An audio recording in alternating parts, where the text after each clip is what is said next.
Cancer की बीमारी बताइए, कौन सा कैंसर बताया, कहाँ का कैंसर बोल रहे बताया? हैं कि खाने वाली थैली में इनको कैंसर है। तो फिर अभी 2 दिन से तुम हवन करा रहे हो, कुछ लाभ मिला है? रोक ले भाई, रोक ले अभी वहीं। उनको और ज्यादा घबराहट हो रही, बड़ी उलझन हो रही है। उलझन और घबराहट तो हमारे तत्व से हो सकती है, वो तो फिर धीरे धीरे निकल जाएगी हवन कराते कराते। वैसे कोई हाँ बोल रहे हैं कि दोष है उनके। दोष है, एक बार दिखा लो 2 दिन में कितना दोष कटा है इनको। कहाँ गया मनोज, आप दिखा का ये वैसे इनको दिखा लो। कोई और तो घर में बीमार नहीं है तुम्हारे? नहीं, हम थे जो आए थे पिछली बार। आप ठीक हो गए? हाँ जी। आपको क्या हुआ था? हमको ऊपर की दिक्कत थी महाराज जी। हमने वीडियो देखा था जो बाहुबली के नाम से हम हो गए थे। कौन हुए थे बाहुबली के नाम? हम वीडियो अपना देखे थे कि जैसे हम लोड पीट रहे थे, हमको दिक्कत थी ऊपर की। अच्छा, तो हम सही हो गए आपकी कृपा से। हाँ। और भगवान ने हमको खुशखबरी भी दे दिया है। बस तालियां बजा दो भाई। आपने फॉर्म भरा था अपना?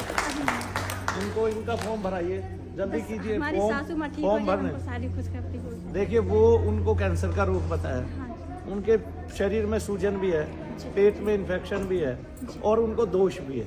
तो पहले दोष खत्म हो लेने दीजिए। अगर दोष से ही सब कुछ है तो उनका कैंसर ठीक हो जाएगा। हमने तो कहा नहीं, ठीक है, डॉक्टर ने ही तो रोग बताया। डॉक्टर तो पता नहीं कितनों को रोग बताता है और उसको मनु भैया ठीक करते हैं। ठीक है, आपको भी कोई ना कोई रोग तो बताया होगा ना डॉक्टर ने? क्या रोग? हमको तो दौरा जो होता है ना, उसकी बीमारी बताई। दौरे की बीमारी बताई। अगर दौरा ही होता तो फिर मुझसे कहाँ ठीक होता, जब डॉक्टरों से ही ठीक नहीं होता। तो डॉक्टर ही 3 साल गोली खिलाते हैं, फिर अगले 3 साल खिलाते हैं, फिर अगले 3 साल खिलाते हैं, फिर अगले आदमी का जीवन ही गुजार देते हैं दौरे की दवाई खिलाते खिलाते। आज तक तो कोई उनसे पूछने वाला नहीं है, भाई तुम दौरे की दवाई क्यों खिला रहे हो? जो रोग तुमसे ठीक नहीं हो रहा उसकी दवाई क्यों खिलाई जा रही है? जिस रोग का तुम्हारे पास उपचार नहीं है उसकी दवाई क्यों खिला रहे हो? जिस रोग का तुम्हारे पास इतना सा भी उपचार नहीं है उसके लिए पैसे क्यों लगवा रहे हो आम जनता के इतने महंगे महंगे? नहीं समझे? जैसे कैंसर का कोई उपचार नहीं है उनके पास, फिर भी आपकी माता पे पैसे लगा रहे हैं, उनका टाइम जाया कर रहे हैं।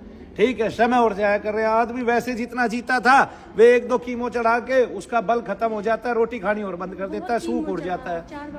4 बार कीमो चढ़ाने से आपकी माताजी को पहले जो था, क्या वो अब भी है? क्या वैसे ही रोटी खा रही है जैसा 4 बार कीमो कराने से पहले खा रही थी? पहले खा रही थी लेकिन अब नहीं खा। पहले खा रही थी, अब नहीं खा रही हैं। और पहले ठीक से बोल पा रही थी? बोलती थी, चलती थी, बोलती थी, चलती थी कीमो चढ़ाने से पहले, और अब ना बोल रही है ना चल रही है। आगे ना देखिए कीमो का कितना प्रभाव है। ठीक है ना? बोला जी ये रेडिएशन रोक देगा, रेडिएशन बढ़ा दिया है, रोकी कहाँ है भाई? आपके जीवन में परिवर्तन और आ गया। आप मरने वाले थे अभी दीर्घ अवधि में और मर रहे हैं पहले। नहीं समझे? आपको मृत्यु के द्वार तक पहुंचा दिया गया रेडिएशन दे दे के। ये कौन सा इलाज है और कौन सी बीमारी का इलाज है? मुझे यही